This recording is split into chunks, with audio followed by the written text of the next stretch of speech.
morning, sir. Good morning, ma'am. So today we start the current electricity. Yeah.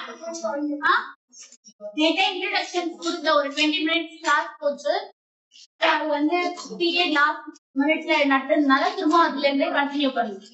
சரிங்களா?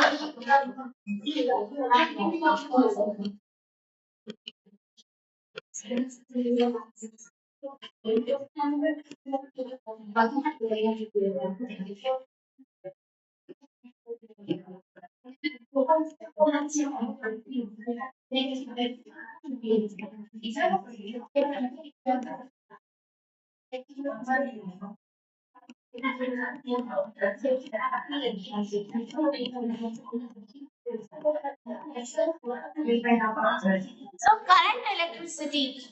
சரிங்களா? இது நேத்து நான் இன்ட்ரோடக்ஷன் கொடுத்தேன். சோ நீ எவ்வளவு ஞாபகம் வச்சிருக்கேன்னு தெரியல. ஜஸ்ட் ரீகால் பண்ணலாம். கிளியரா?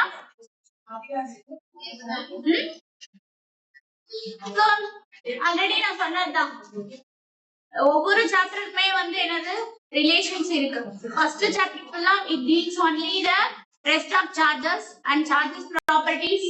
அதுக்கப்புறம் அதை பேஸ் பண்ண எலக்ட்ரிக் ஃபோர்ஸ், எலக்ட்ரிக் ஃபீல்டு. அதுக்கப்புறம் நெக்ஸ்ட் நம்ம என்ன பார்த்தோம், எலக்ட்ரிக் டைபோல், அது டைபோல் மொமெண்டோட இன்ட்ராக்ட், அது எப்படி ஆக்சில் இருக்கும், எப்படி ஈக்குவட்டோரியல்ல இருக்கும். நெக்ஸ்ட் வந்து காஸ்லானா என்ன, ஃப்ளக்ஸ்னா என்ன, ஃப்ளக்ஸ் பேஸ் பண்ணி காஸ் லாவை டிபெண்ட் பண்ணும். அதுக்கப்புறம் கூலும்ஸ் லால இருந்து காஸ் லாவை நம்ம எக்ஸ்பிரஷன்ஸ் கொண்டு வந்தோம். Next application of Gauss law பார்த்தோம். அதுக்கப்புறம் என்ன பார்த்தோம், conductor, insulator, dielectrics, polar and non polar molecules. அதுக்கப்புறம் நெக்ஸ்ட் என்ன பார்த்தோமா, action of point charges, corona discharge. அதுக்கப்புறம் லாஸ்டா ஃபைனலா Van de Graaff generator is used to accelerate the highly positive charges. Okay va? And 10 power of 7 volt it can be able to supply. Am I correct? So இதுதான் பார்த்துட்டு இப்போ இந்த chapter ஃபுல்லா it deals only நான் இது என்ன சொல்றேன், அத நேத்து மாதிரி ஆஃப் பண்ணிடுறேன். மேல தள்ளி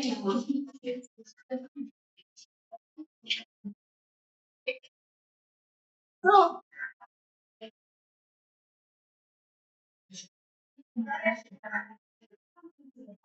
basic like a simple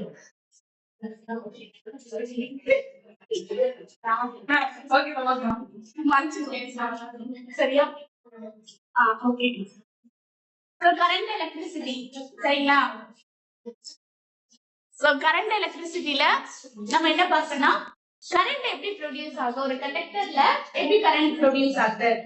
நம்மளுக்கு ஆல்ரெடி ஃபர்ஸ்ட் சாப்டர்ல சொன்னதா, கண்டக்டர்னாவே என்ன, கண்டக்டர்னா என்ன, கண்டக்டர்னா கண்டக்டர், இன்சுலேட்டர்னா இன்சுலேட்டர். கரெக்ட்டா? நல்ல பசங்க. கண்டக்டர்னா it have more free charges. சரிங்களா? மோர் ஃப்ரீ சார்ஜஸ் இருக்கு. ரேண்டம் மோஷன்ல சார்ஜஸ் வந்து மூவ்மெண்ட்ல இருக்கும். சரியா? ஷீபா என்ன, ரேண்டம் ஷீபா, எலக்ட்ரான்ஸ் வந்து ஃப்ரீ மோஷன்ஸ்ல இருக்கு. சரியா? ரேண்டம் மோஷன்ஸ்ல கண்டக்டர்ல இருக்கு. அப்புறம் it can produce the electric current. No, ஏன் ப்ரொடியூஸ் ஆகல எலக்ட்ரிக் கரண்ட்? இப்ப எலக்ட்ரான்ஸ் வந்து ஃப்ரீ மோஷன்ஸ்ல ரேண்டம் டைரக்ஷன்ஸ்ல இருக்கு. சரியா? ரெஸ்ட்ல இல்ல. ஒரு கண்டக்டர்ல கண்டிப்பா சார்ஜஸ் வந்து ரெஸ்ட்ல இருக்காது, ரேண்டம் மோஷன்ஸ்ல இருக்கு. அப்புறம் மோஷன், அதாவது மூவிங் ஆஃப் சார்ஜஸ் இருந்தாவே நம்ம அது வந்து என்ன சொல்லுவோம், எலக்ட்ரிக் கரண்ட் தான் சொல்லுவோம். ஆனா நம்ம இப்ப இங்க வந்து கண்டக்டர்ல கரண்ட் இல்லைன்னு சொல்றோம். எப்படி அது? இது நான் ஃபர்ஸ்ட் சாப்டர்லயே சொன்னேன். நல்ல ஞாபகம் தான் சொல்லியிருக்கேன்.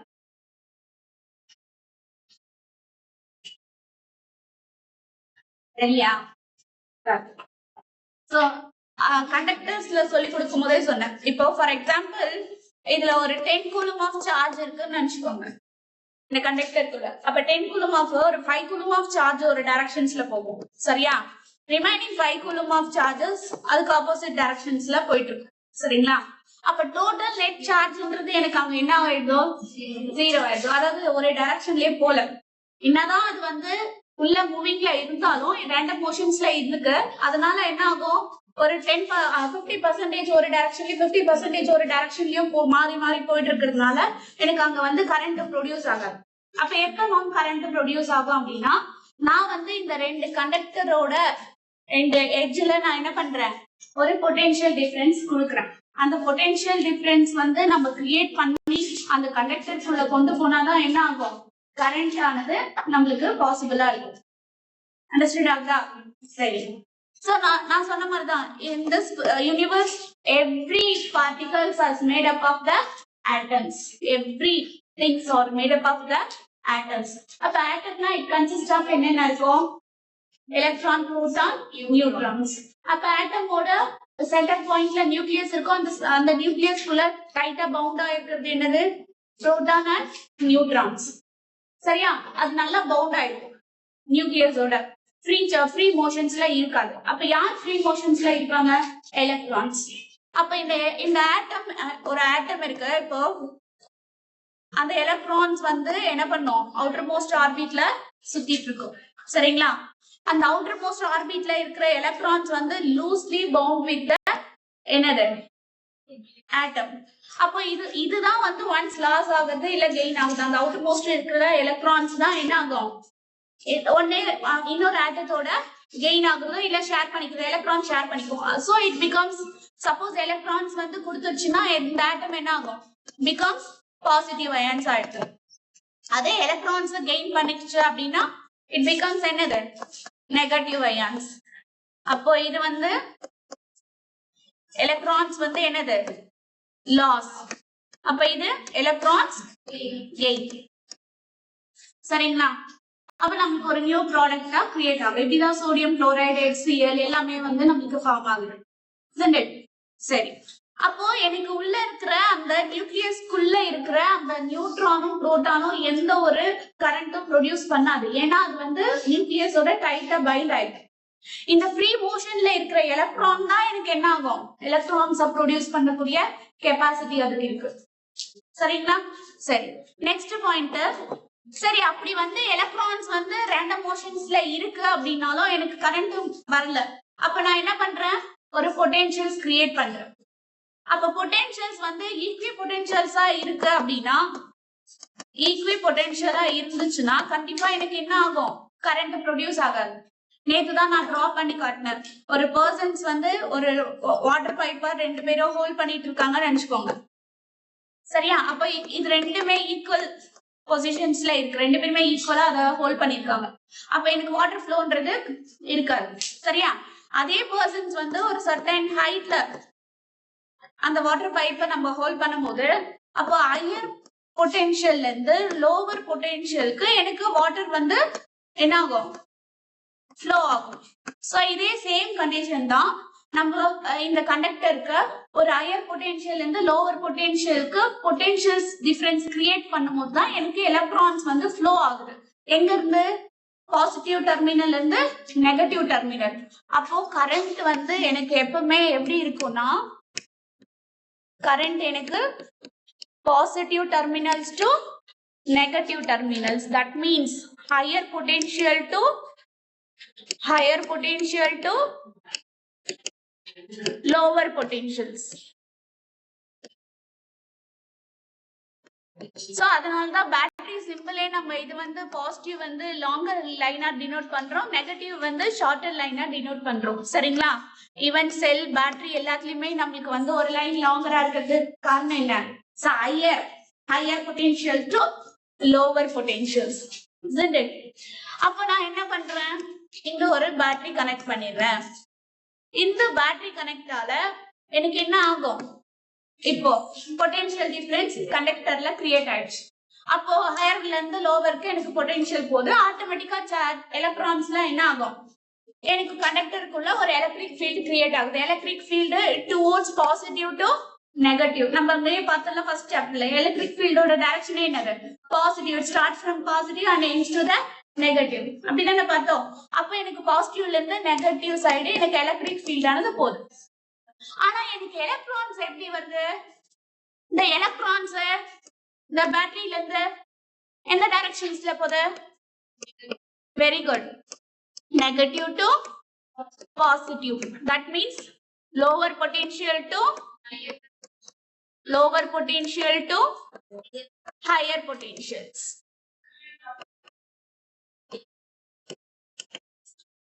கிளியரா? என்ன டவுட் இருக்கா? சரி, அப்ப எனக்கு இந்த சைடு எலக்ட்ரான்ஸ் மூவ் ஆயிட்டு இருக்கு. எதுக்கு டைரக்ஷன்ல? எலக்ட்ரிக் ஃபீல்டுக்கு ஆப்போசிட் டைரக்ஷன்ல இந்த எலக்ட்ரான்ஸ் வந்து போகும். அப்ப எனக்கு இது ரேண்டம் மோஷன்ல இருக்கும் போது நான் பொட்டன்ஷியல் டிஃபரன்ஸ் கொடுத்த உடனே என்ன பண்ணும்? எல்லா எலக்ட்ரான்ஸுமே ஒரு யூனிஃபார்ம் டைரக்ஷன்ல மூவ் ஆகும். சரியா?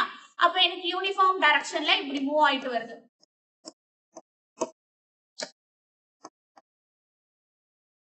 ஃபர்ஸ்ட் எப்படி வேணாலும் டைரக்ஷன்ஸ் இருந்ததா?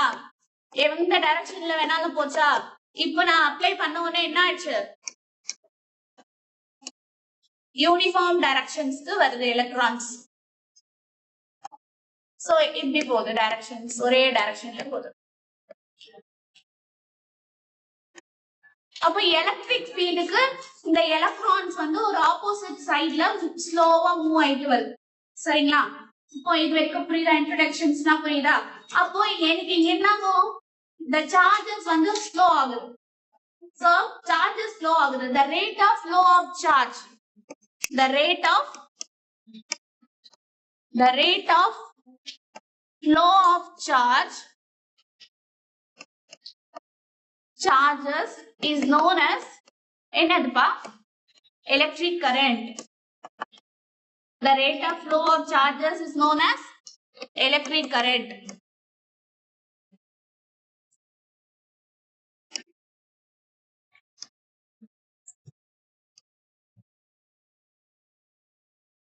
சரியா? அப்போ எலக்ட்ரிக் கரண்டோட சிம்பிள் என்ன? I. எலக்ட்ரிக் கரண்டோட சிம்பிள் என்ன? I. அப்போ I is equal to என்ன பண்ணலாம்? Q by T. அப்போ இதுக்கு இன்னொரு டெஃபினேஷன்ஸும் கொடுக்கலாம். Charge per unit time. Charge per unit time.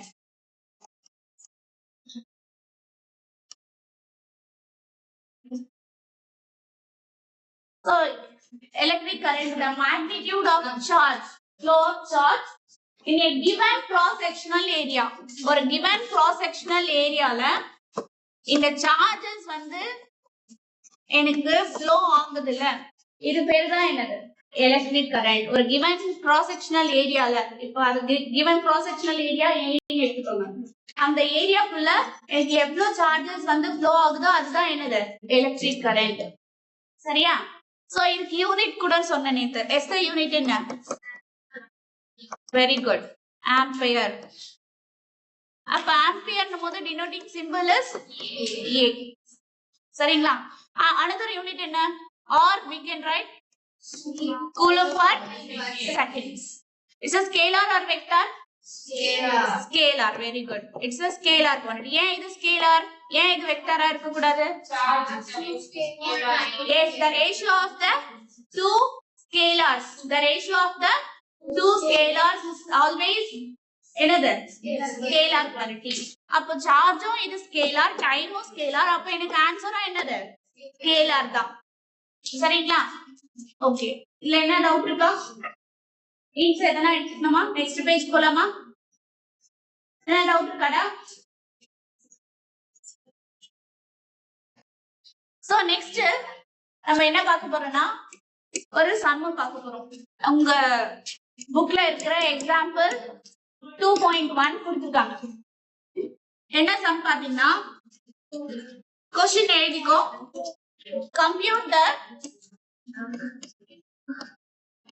compute the current in the wire if a charge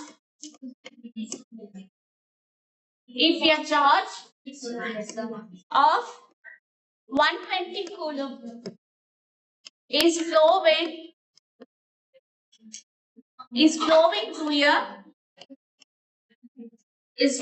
through a copper wire in 1 minute.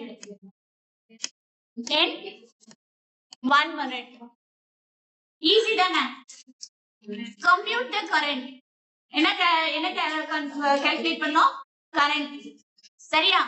என்னன்னா given datas கொடுத்திருக்காங்க. given என்ன? Q is equal to 120 coulomb, and through a copper wire the time taken is எவ்வளோ 1 minute. சரி, so they asked to calculate what I I formula என்ன? Yes, I is equal to Q by T. அப்ப Q ஓட value என்ன? 120 by T. T வந்து பாத்தீங்கன்னா நம்ம SI யூனிட்ல தான் எழுதுறோம். மேல வந்து கூலும் SI யூனிட் கொடுத்திருக்காங்க. இங்க என்ன SI யூனிட்ல டைமோட SI யூனிட் என்ன? செகண்ட்ஸ். ஆனா இங்க என்ன இருக்கு? மினிட்ல இருக்கு. So we have to convert into the second. அப்போ 1 minute எவ்வளோ? Very good. 60 seconds.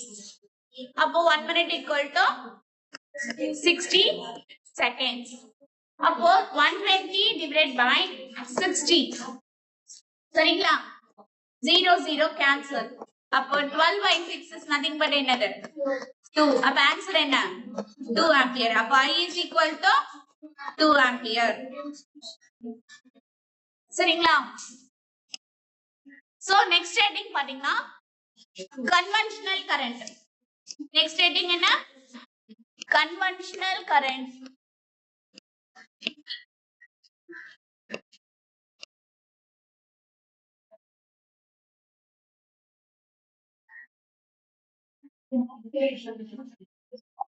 சரி, நேத்தான் சொன்னோம் conventional current directions என்ன? ஒரு கண்டக்டர் இருக்கு, ஃபார் எக்ஸாம்பிள் பேட்டரி கனெக்ட் பண்ணிட்டோம். சோ இதனோட ஒரு பல்ப், எலக்ட்ரிக் பல்ப் கனெக்ட் பண்ணிருக்கோம்.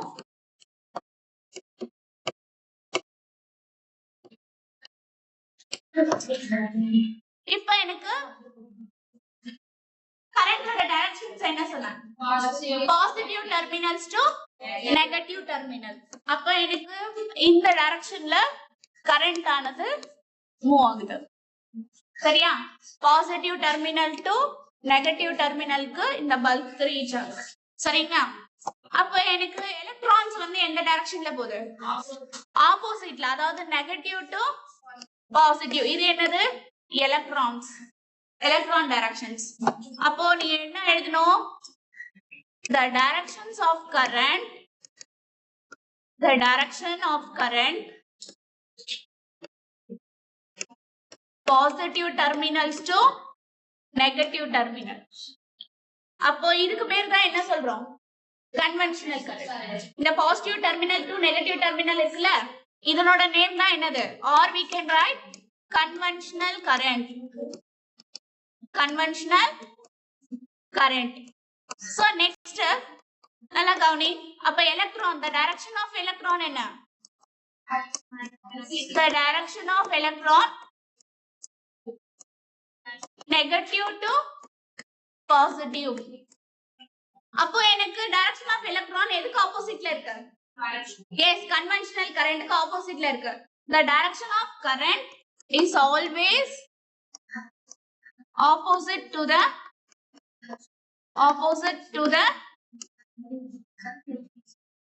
direction of conventional current. Direction of conventional current. Is that clear? Any doubt? Okay. புரிஞ்சுதா? சரி, இப்போ நமக்கு தெரிஞ்சிச்சு கரண்ட் எப்படி ப்ரொடியூஸ் ஆகுது. சார்ஜஸ் வந்து மூவிங்ல இருக்கணும். தட் மீன்ஸ் ஒரு எண்ட்ல இருந்து இன்னொரு எண்டுக்கு சார்ஜஸ் வந்து டிரான்ஸ்ஃபர் ஆகும். அது வெதர் பாசிட்டிவ் டெர்மினல்ல இருந்து நெகட்டிவ் டெர்மினல் இருக்கட்டும், இல்ல நெகட்டிவ் டெர்மினல்ல இருந்து எலக்ட்ரான்ஸ் மூவிங்ல இருக்கிறதோ, எப்படி இருந்தாலுமே எனக்கு என்ன விஷயம் தெரியணும்? சார்ஜஸ் வந்து டிரான்ஸ்ஃபர் ஆகும். அப்படி ஆனாதான் எனக்கு என்ன ஆகும்? கரண்டே ப்ரொடியூஸ் ஆகும். the rate of flow of charges. கிளியரா? சரி, இப்போ கரண்ட் வந்து வெறும் பேட்டரி இருந்தாதான் ப்ரொடியூஸ் ஆகுதா அப்படின்றதா? ஈவன் நமக்கு லைட்னிங் டைம்ல பாத்தீங்கன்னா ஒரு fraction of செகண்ட்ஸ்ல நமக்கு கரண்ட் ப்ரொடியூஸ் ஆகுது. லைட்னிங் டைம் பாத்துக்கியா? நல்லா ஒரு டார்க்கா இருக்கும். ஆனா லைட்னிங் வந்தோடனே எப்படி இருக்கும்? பிரைட்டா ஒரு டியூப் லைட் போட்டா எப்படி இருக்கும்? அந்த மாதிரி ஒரு ஒயிட்டா நல்லா இருக்கா, பிரைட்டா? அது என்னது? Because of fraction of second நமக்கு கரண்ட் ப்ரொடியூஸ் ஆகுது. அண்டர்ஸ்டாண்ட் ஆதா? எப்படிமா ப்ரொடியூஸ் ஆகுது அப்படின்னா, அந்த பொட்டன்ஷியல் டிஃபரன்ஸ், ஒரு ஹை பொட்டன்ஷியல் டிஃபரன்ஸ் வந்து எதுக்கு பிட்வீன்ல கிரியேட் ஆகுதுன்னா அந்த கிளவுட்ஸுக்கும் நம்ம எர்த்துக்கும். புரியுதா? ஒரு ஹை பொட்டன்ஷியல் வந்து கிளவுட்ஸ்க்கும் நம்ம எர்த்துக்கும் ஒரு ஃபிராக்ஷன் ஆஃப் செகண்ட்ஸ்ல கிரியேட் ஆகுனால தான் நமக்கு லைட்டிங்ன்ற ஒரு விஷயமே நடக்கும். சரிங்களா? அப்ப லைட்டிங் டைம் அந்த நமக்கு வந்து ஒரு வெளிச்சம் மாதிரி நல்லா கிடைக்கும். அண்டர்ஸ்டாண்ட்? அப்ப அதுவும் என்னது? It's reason for the electric current. Understand ஆகுதா? அப்ப அதனால தான் அது வந்து லைட்டிங்ஸ் வந்து பட்டினா கூட நமக்கு அது ஷாக்கிங் ஆயிட்டு even it's cause of death. Clear? Because of that, it's also conduct the electricity. Okay. இது வரைக்கும் என்ன டவுட் இருக்கா? ஓகே. நெக்ஸ்ட் டாபிக் நம்ம என்ன பார்க்க போறோம்? drift velocity. நெக்ஸ்ட் என்ன? drift velocity.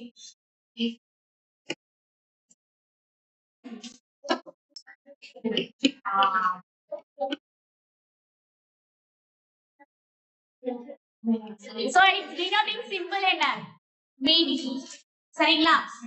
நான் ஆல்ரெடி சொன்னேன் இந்த லெசன் ஃபுல் அண்ட் ஃபுல் நம்ம டிஸ்கஸ் பண்ண போறது கரண்ட், ரெசிஸ்டன்ஸ், அதோட இன்டர்னல் ப்ராப்பர்ட்டிஸ், மெட்டீரியல்ஸோட இன்டர்னல் ப்ராப்பர்ட்டிஸ் பத்தி தான் பார்க்க போறோம். ஒரு மெட்டீரியல்ஸ்னா என்னென்னலாம் உள்ள இன்டர்னலா இருக்கும், கனெக்டிவிட்டி, ரெசிஸ்டிவிட்டி இதெல்லாம் இருக்கு. சரியா? அதை பேஸ் பண்ணி இருக்கிற எல்லாமே நம்ம வந்து இந்த லெசன்ல டிஸ்கஸ் பண்ண போறோம். சோ அதுல ஒன் ஆஃப் டாபிக் வந்து drift velocity. நான் சொன்ன ஆல்ரெடி இப்ப நீங்க கண்டக்டர் எடுக்கும் போது அந்த கண்டக்டர்ல நான் ஒரு பொட்டன்ஷியல் டிஃபரன்ஸ் கிரியேட் பண்றேன். அப்ப அந்த பொட்டன்ஷியல் டிஃபரன்ஸால எனக்கு என்ன ஆகும்? ஒரு பாசிட்டிவ் டு நெகட்டிவ் டெர்மினல்ல உள்ள கண்டக்டருக்குள்ள எலக்ட்ரிக் ஃபீல்ட் கிரியேட் ஆகும். சோ அதுக்கு முன்னாடி என்ன ஆச்சு? அதுக்கு முன்னாடி இந்த சார்ஜஸ் தான் என்ன ஆகும்? ஒரு zigzag டைரக்ஷன்ஸ்ல வந்து பாசிட்டிவ் நெகட்டிவ் ஒண்ணுக்கு ஒண்ணு கொலைட் ஆயிட்டு ரேண்டம் மோஷன்ல மூவிங்ல இருக்கு. சரியா? அப்ப நான் ஒரு பொட்டன்ஷியல் டிஃபரன்ஸ் கொடுத்தோனே உள்ள எலக்ட்ரிக் ஃபீல்ட் கிரியேட் ஆகுது. அந்த எலக்ட்ரிக் ஃபீல்ட் சார்ஜ் என்ன பண்ணும்? ஆக்சிலரேட் பண்ணும். சரியா? ஸ்லோவா போற சார்ஜஸ், அதாவது ஒரே டைரக்ஷன்ல போ அப்படின்னு சொல்லிட்டு ஆக்சிலரேட் பண்ணும். அதாவது நீ எந்த டைரக்ஷன்ல எல்லாம் போக கூடாது, நான் சொல்றேன் இந்த மெத்தட்ல இந்த டைரக்ஷன்ல தான் போகணும்னு அதை வந்து ஆக்சிலரேட் பண்ணு. அப்படி ஆக்சிலரேட் பண்ணும்போது அந்த சார்ஜஸ் வந்து எலக்ட்ரிக் ஃபீல்டுக்கு ஒரு ஆப்போசிட் டைரக்ஷன்ல ஒரு கான்ஸ்டன்ட் வெலாசிட்டியோட மூவ் ஆகும். புரியுதா? அந்த கான்ஸ்டன்ட் வெலாசிட்டி தான் நான் என்ன சொல்றேன்? என்னது? vd. சரிங்களா? அப்போ எலக்ட்ரிக் ஃபீல்டுக்கு ஆப்போசிட்ல ஒரு வெலாசிட்டி கிரியேட் ஆயிட்டு அந்த வெலாசிட்டியால எனக்கு சார்ஜஸ் வந்து ஃப்ளோ ஆகும். அதுதான் என்னது? drift velocity. அண்டர்ஸ்டாண்ட் ஆகுதா? எலக்ட்ரிக் ஃபீல்டுக்கு ஆப்போசிட்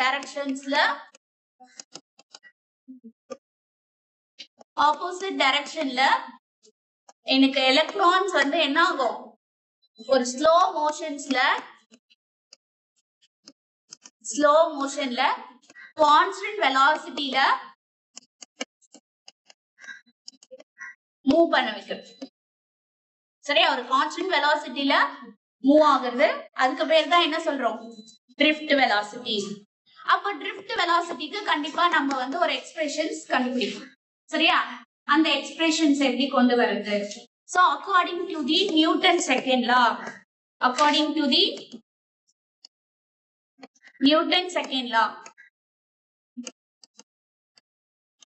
Newton's second law னா என்ன? F is equal to ma. அப்ப எனக்கு ஆக்சிலரேஷன் தானே வேணும்.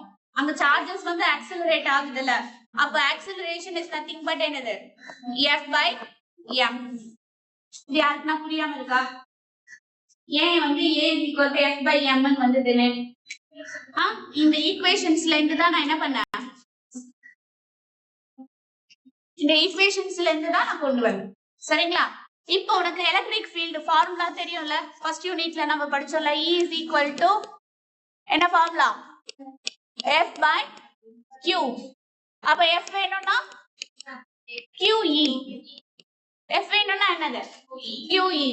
நான் சொன்னேனா இல்லையா? ஒரு ஈக்குவேஷன்ஸ் ஒரு இடத்துல படிக்கிறது நம்ம வேற எங்காவது அப்ளை பண்ணுவோம், அதை ஞாபகம் வச்சுக்கோன்னு சொன்னேனா இல்லையா?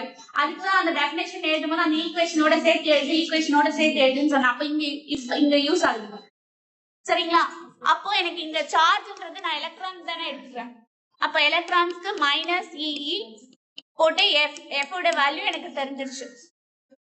அப்ப இங்க எனக்கு f க்கு பதிலா இங்க என்ன சப்ஸ்டிட்யூட் பண்ணலாம் இந்த ஈக்குவேஷன்ல a is equal to f by m ல f ஓட வேல்யூ பதிலா நான் என்ன சப்ஸ்டிட்யூட் பண்றோம் yes very good. அப்ப a is equal to minus e divided by m. கிளியரா? f க்கு பதிலா minus e போட்டு இங்க கீழ என்ன இருக்கு m எடுத்து வந்து சப்ஸ்டிட்யூட் பண்ணல. புரியுதா? இல்ல என்ன டவுட் இருக்கா? இல்ல என்ன டவுட் இருக்கா? யாராவது நான் டீச் பண்ணும்போது பேக் சைடுல என்ன பண்ணிருக்கீங்க வேல? எஸ்டர்டே நான் சொல்லிட்டேன்ல. எஸ்டர்டே நான் சொல். Direct rice. சரி. இன்னைக்கு என்ன ரைஸா? மேங்கோ ரைஸா? Soya rice ma'am. Soya rice. Soya rice. Soya. சரி. அப்படியே சேஃப்டா வச்சுக்கோங்க. கிளாஸ் முடிஞ்சது. ஓகே. சரி ஓகே வரைக்கும் புரியுதா? நெக்ஸ்ட் என்ன பண்ண போறோம்? உனக்கு தெரியும்ல acceleration is nothing but என்னது? Change in velocity by time taken. Change in velocity by time taken. அப்ப இங்க velocity நான் என்ன எடுத்துக்கிறேன்? vd. ரெக்கார்ட் ஆஃப் பண்ணிடுங்க. கரெக்ட் ஆப்ரேஷன் போயிடுங்க. இப்போ கரண்ட் ஆஃப் ஆயிடுமா? ஆஃப் ஆயிடுச்சு. கரண்ட் ஆஃப் ஆயிடுச்சு. அப்ப இது வரைக்கும் க்ளோஸ் பண்ண ஸ்டாப் பண்ணிட்டா ரெக்கார்டிங் மேம். ஓகே நான் ஸ்டாப் பண்ணிடுறேன். அப்படியே கண்டினியூ பண்ணிக்கலாம் கிளாஸ்.